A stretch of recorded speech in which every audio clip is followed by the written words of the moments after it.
Praise the Lord. പുറപ്പാട് പുസ്തകം 3-ാം അധ്യായം 1 മുതൽ 22 വരെയുള്ള തിരുവചനങ്ങൾ. മോശെ മിദ്യാനിലെ പുരോഹിതനും തൻ്റെ അമ്മായപ്പനുമായ യിത്രോവിൻ്റെ ആടുകളെ മേയിച്ചുകൊണ്ടിരുന്നു. അവൻ ആടുകളെ മരുഭൂമിക്കപ്പുറത്ത് ദൈവത്തിൻ്റെ പർവ്വതമായ ഹോരേബ് വരെ കൊണ്ടുചെന്നു. അവിടെ യഹോവയുടെ ദൂതൻ ഒരു മുൾപടർപ്പിൻ്റെ നടുവിൽ നിന്ന് അഗ്നിജ്വാലയിൽ അവന് പ്രത്യക്ഷനായി. അവൻ നോക്കിയാറെ മുൾപടർപ്പ് തീ പിടിച്ചു കത്തുന്നതും മുൾപടർപ്പ് വെന്തു പോകാതിരിക്കുന്നതും കണ്ടു. മുൾപടർപ്പ് വെന്തു പോകാതിരിക്കുന്ന ഈ വലിയ കാഴ്ച എന്തെന്ന് ഞാൻ ചെന്ന് നോക്കട്ടെ എന്ന് മോശെ പറഞ്ഞു. നോക്കേണ്ടതിന് അവൻ വരുന്നത് യഹോവ കണ്ടപ്പോൾ ദൈവം മുൾപടർപ്പിൻ്റെ നടുവിൽ നിന്ന് അവനെ മോശെ മോശെ എന്ന് വിളിച്ചു. അതിന് അവൻ ഇതാ ഞാൻ എന്ന് പറഞ്ഞു. അപ്പോൾ അവൻ ഇങ്ങോട്ട് അടുക്കരുത്, നീ നിൽക്കുന്ന സ്ഥലം വിശുദ്ധ ഭൂമിയാകയാൽ കാലിൽ നിന്ന് ചെരുപ്പഴിച്ചു കളക എന്ന് കൽപ്പിച്ചു. ഞാൻ അബ്രഹാമിൻ്റെ ദൈവവും ഇസഹാക്കിൻ്റെ ദൈവവും യാക്കോബിൻ്റെ ദൈവവുമായി നിന്റെ പിതാവിൻ്റെ ദൈവമാകുന്നുവെന്നും അവൻ അരുളി ചെയ്തു. മോശെ ദൈവത്തെ നോക്കുവാൻ ഭയപ്പെട്ട് മുഖം മൂടി. യഹോവ അരുളി ചെയ്തത്, മിസ്രൈമിലുള്ള എൻ്റെ ജനത്തിൻ്റെ കഷ്ടത ഞാൻ കണ്ടു. ഊഴിയ വിചാരകന്മാർ നിമിത്തമുള്ള അവരുടെ നിലവിളിയും കേട്ടു. ഞാൻ അവരുടെ സങ്കടങ്ങൾ അറിയുന്നു. അവരെ മിസ്രൈമ്യരുടെ കയ്യിൽ നിന്ന് വിടുവിപ്പാനും ആ ദേശത്തു നിന്ന് നല്ലതും വിശാലവുമായ ദേശത്തേക്ക്, പാലും തേനും ഒഴുകുന്ന ദേശത്തേക്ക്, കനാന്യർ, ഹിത്യർ, അമോര്യർ, പെരിസ്യർ, ഹിവ്യർ, യെബൂസ്യർ എന്നിവരുടെ സ്ഥലത്തേക്ക് അവരെ കൊണ്ടുപോകുവാനും ഞാൻ ഇറങ്ങി വന്നിരിക്കുന്നു. ഇസ്രായേൽ മക്കളുടെ നിലവിളി എൻ്റെ അടുക്കൽ എത്തിയിരിക്കുന്നു. മിസ്രൈമ്യർ അവരെ ഞെരുക്കുന്ന ഞെരുക്കവും ഞാൻ കണ്ടിരിക്കുന്നു. ആകയാൽ വരിക, നീ എൻ്റെ ജനമായ ഇസ്രായേൽ മക്കളെ മിസ്രൈമിൽ നിന്ന് പുറപ്പെടുവിക്കേണ്ടതിന് ഞാൻ നിന്നെ ഫറവോൻ്റെ അടുക്കൽ അയക്കും. മോശെ ദൈവത്തോട് ഫറവോൻ്റെ അടുക്കൽ പോകുവാനും ഇസ്രായേൽ മക്കളെ മിസ്രൈമിൽ നിന്ന് പുറപ്പെടുവിപ്പാനും ഞാൻ എന്തുമാത്രമുള്ളൂ എന്ന് പറഞ്ഞു. അതിന് അവൻ, ഞാൻ നിന്നോട് കൂടെ ഇരിക്കും.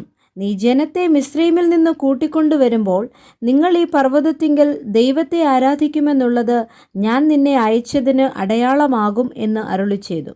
മോശെ ദൈവത്തോട്, ഞാൻ ഇസ്രായേൽ മക്കളുടെ അടുക്കൽ ചെന്ന് നിങ്ങളുടെ പിതാക്കന്മാരുടെ ദൈവം എന്നെ നിങ്ങളുടെ അടുക്കൽ അയച്ചിരിക്കുന്നു എന്ന് പറയുമ്പോൾ അവൻ്റെ നാമം എന്തെന്ന് അവർ എന്നോട് ചോദിച്ചാൽ ഞാൻ അവരോട് എന്തു പറയണം എന്ന് ചോദിച്ചു.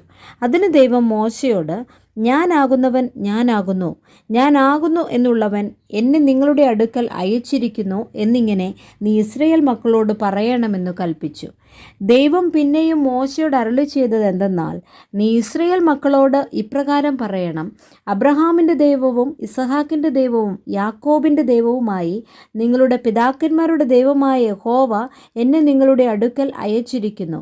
ഇത് എന്നേക്കും എൻ്റെ നാമവും തലമുറയായി എൻ്റെ ജ്ഞാപകവും ആകുന്നു. നീ ചെന്ന് ഇസ്രായേൽ മൂപ്പന്മാരെ കൂട്ടി അവരോട്, അബ്രഹാമിൻ്റെയും ഇസഹാക്കിൻ്റെയും യാക്കോബിൻ്റെയും ദൈവമായി നിങ്ങളുടെ പിതാക്കന്മാരുടെ ദൈവമായ യഹോവ എനിക്ക് പ്രത്യക്ഷനായി കൽപ്പിച്ചത് ഞാൻ നിങ്ങളെയും മിസ്രൈമിൽ അവർ നിങ്ങളോട് ചെയ്യുന്നതിനെയും സന്ദർശിക്കുന്നു. മിസ്രൈമിലെ കഷ്ടതയിൽ നിന്ന് കനാന്യർ, ഹിത്യർ, അമോര്യർ, പെരിസ്യർ, ഹിവ്യർ, യെബൂസ്യർ എന്നിവരുടെ ദേശത്തേക്ക്, പാലും തേനും ഒഴുകുന്ന ദേശത്തേക്ക് നിങ്ങളെ കൊണ്ടുപോകുവാൻ ഞാൻ നിശ്ചയിച്ചിരിക്കുന്നു എന്ന് പറക. എന്നാൽ അവർ നിന്റെ വാക്കു കേൾക്കും. അപ്പോൾ നീയും ഇസ്രായേൽ മൂപ്പന്മാരും മിസ്രയീം രാജാവിൻ്റെ അടുക്കൽ ചെന്ന് അവനോട്, എബ്രായരുടെ ദൈവമായ യഹോവ ഞങ്ങൾക്ക് വെളിപ്പെട്ടു വന്നിരിക്കുന്നു. ആകയാൽ ഞങ്ങൾ 3 ദിവസത്തെ വഴി മരുഭൂമിയിൽ ചെന്ന് ഞങ്ങളുടെ ദൈവമായ യഹോവയ്ക്ക് യാഗം കഴിക്കട്ടെ എന്ന് പറവിൻ. എന്നാൽ മിസ്രയീം രാജാവ് ഭുജബലം കൊണ്ടല്ലാതെ നിങ്ങളെ പോകുവാൻ സമ്മതിക്കുകയില്ല എന്ന് ഞാൻ അറിയുന്നു. അതുകൊണ്ട് ഞാൻ എൻ്റെ കൈ നീട്ടി മിസ്രയീമിൻ്റെ നടുവിൽ ചെയ്യുവാനിരിക്കുന്ന അത്ഭുതങ്ങളെ കൊണ്ടൊക്കെയും അതിനെ ദണ്ഡിപ്പിക്കും. അതിൻ്റെ ശേഷം അവൻ നിങ്ങളെ വിട്ടയക്കും. ഞാൻ മിസ്രയീമ്യർക്ക് ഈ ജനത്തോട് കൃപ തോന്നുമാറാക്കും. നിങ്ങൾ പോരുമ്പോൾ വെറും കൈയായി പോരേണ്ടി വരികയില്ല. ഓരോ സ്ത്രീ താന്താൻ്റെ അയൽക്കാരത്തിയോടും വീട്ടിൽ അതിഥിയായി പാർക്കുന്നവളോടും വെള്ളിയാഭരണങ്ങളും പൊന്നാഭരണങ്ങളും വസ്ത്രങ്ങളും ചോദിച്ചു വാങ്ങി നിങ്ങളുടെ പുത്രന്മാരെയും പുത്രിമാരെയും ധരിപ്പിക്കുകയും മിസ്രൈമ്യരെ കൊള്ളയിടുകയും വേണം. Praise the Lord. വായിച്ച തിരുവചനങ്ങളാൽ കർത്താവ് നമ്മളെ ധാരാളമായി അനുഗ്രഹിക്കട്ടെ. ആമേൻ.